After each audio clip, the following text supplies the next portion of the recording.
This is interesting. Let me show you something. I did a series. Here's the Art Deco wallpaper again. You think the camera's picking up my voice now? I hope so. This is the Art Deco. Let me just put this up. I got involved with this form. This is called green goo. And the goo is spelled G-U. Green goo. Let me show you another goo, Doc. And what is this? What is this? This is called green goo? Green goo. Meaning what? Huh? Meaning what? Well, it's a goo. I know you don't know what a goo is, Doc, right? Well, goo is goo, just fluid. Goo is goo. Viscous fluid. Like a baby says goo, right? Viscous fluid. This one is called just goo.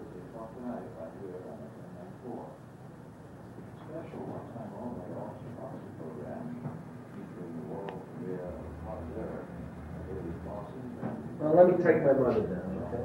So I put up another goo. Okay. I'll replace my mother with a goo. This is a really interesting series. I had fun with this one. See, this is the kind of thing I like to do in between my wire pieces, because the wire pieces are very difficult to do, and this, I'm standing and hammering all day with my wire pieces. It makes a shoemaker out of me. I have to affix the wire to the stretcher bar, but here, I can just let myself loose with whatever I want to, watercolor, pastel, paint, you know.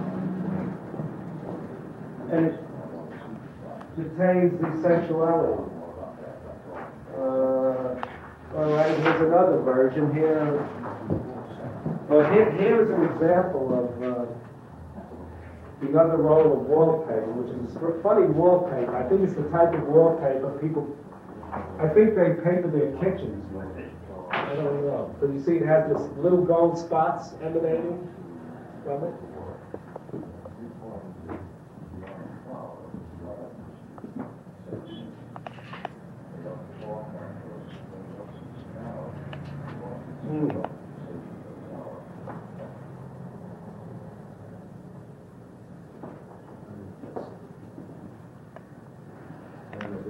Parts of this wall are so porous and soft, you can put anything into it.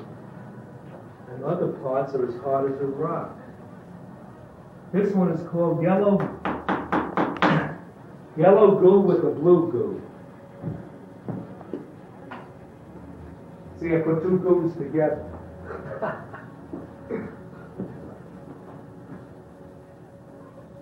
Did you ever hear of a goobasa? No. Kielbasa? Goobasa. No. We see this comes from Africa. From what I think the state is called Dahomey. Is that how?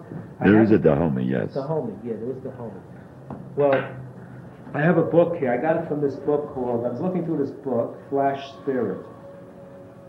You want to know where the goo is. I like to keep these things a mystery, but we're going to go into it anyway.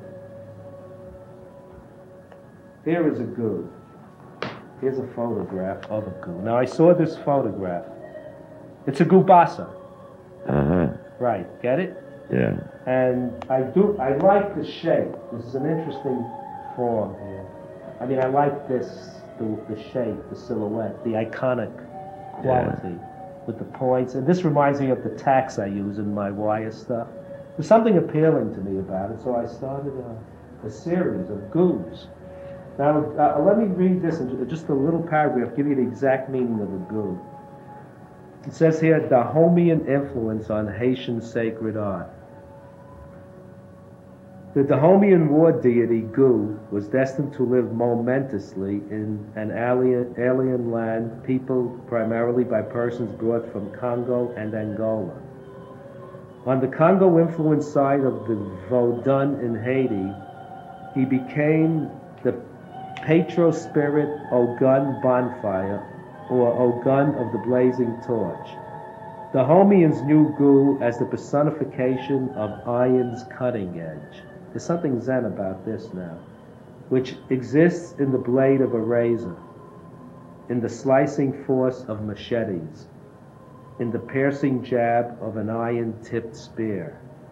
Gogh's own sword is represented by one of the monuments of Dahomean iron, the ceremonial blade called gubasa. See, so that is really the ceremonial blade, which I call a Gogh. I call it a Gogh because I like the sound better. It's really a gubasa wielded by a Gogh, you see? The image of the open work disc of the sun relates this weapon to the sky. The master smith who fashioned it in Abomi, probably in the late 19th century, attached to its side more than 40 miniature iron implements, tiny swords, cutlasses, guns, arrows, hoes, hooks, lances, arrows thrust out of the cutting edge, like myriad spitting vipers, intensifying the killing aura of the instrument. But the part that attracts me in this paragraph is that the meaning of the gubasa, the actual meaning or feeling of it, is the cutting edge, that which exists in the blade of a razor or in the slicing force of machetes. In other words, it's that moment when something is sliced or when the machete hits what it's slicing. It's something like that, isn't it?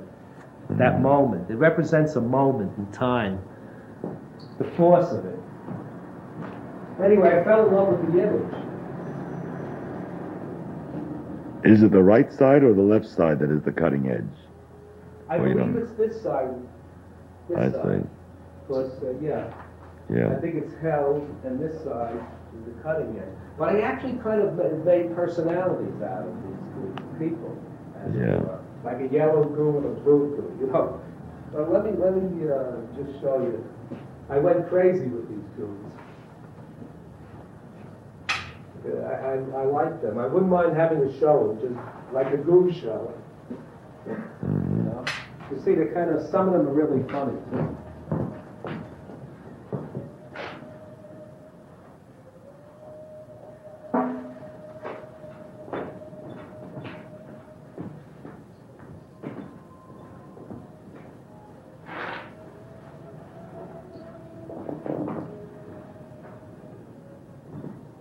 Doc, it's turning into a really beautiful day, and I think it's going to warm up. Oh, this is one you'll like, Doc, because I know you're very close to images that love, or sexual images.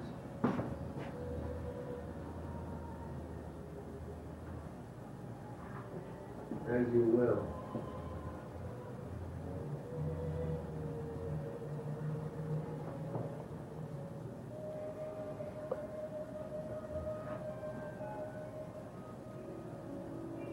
Get in there. Now this is called Girl Gogh and Boy Gogh. Girl Gogh and Boy Gogh. And I guess it's copulation. What do you think, Doctor? Well, kissing at least. You know, kissing at least. It could be a soul kiss, the tongue, or it could be copulation, or both combined. Tongue and penis wrapped in one. Going into mouth and vagina wrapped in one. You know what I mean? You haven't differentiated which is male and which is female, have you? Well, yeah, sure. The blue is the male with the penis or the tongue, or the penis and tongue. It's obvious, isn't it? This is the female being penetrated. Maybe it's not obvious. Well, you know, I got kind of playful with this. I enjoyed it. Oh, this is an interesting. This is a noble group.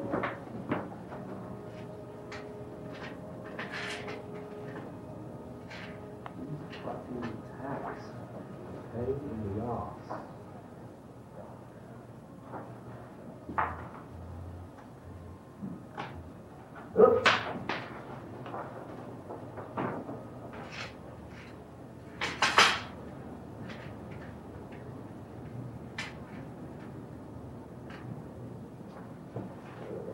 with this stuff anymore.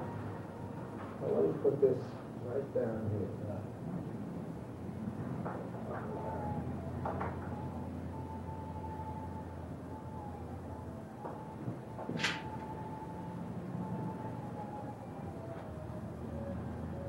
Which wallpaper do you like better, Doc?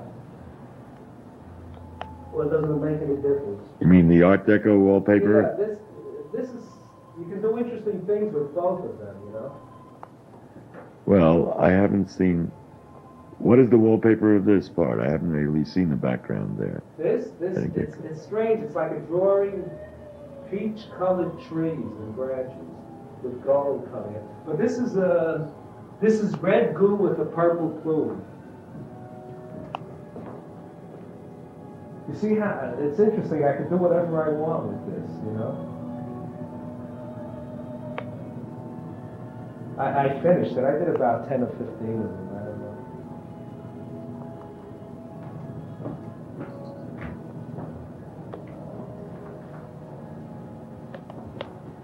Let me put up a...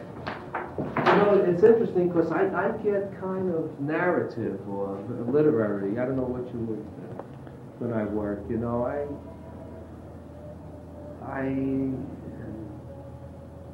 have implications in my work. Yeah, I make up a story when I see your work, and I can find it easily because you have a lot of... The story you make up might not be the story that I was interested in the piece, but that's okay. It doesn't make any difference to me, at least.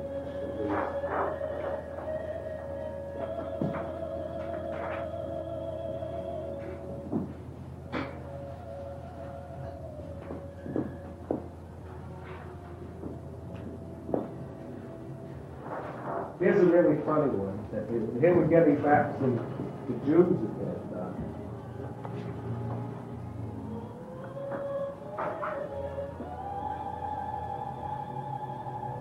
I like this one.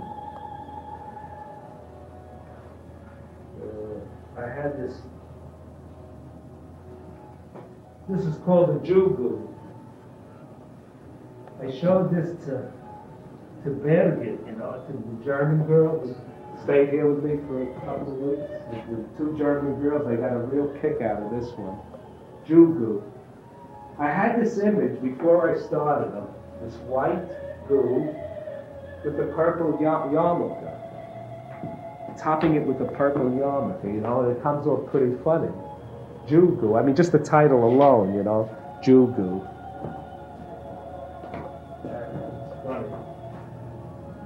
What do you think, Doc?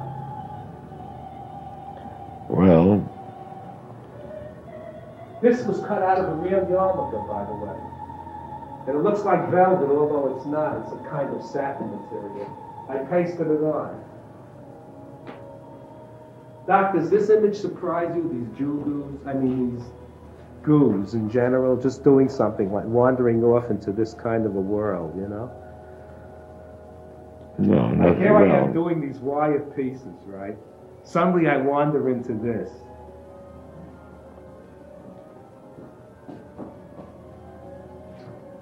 What have I done with this?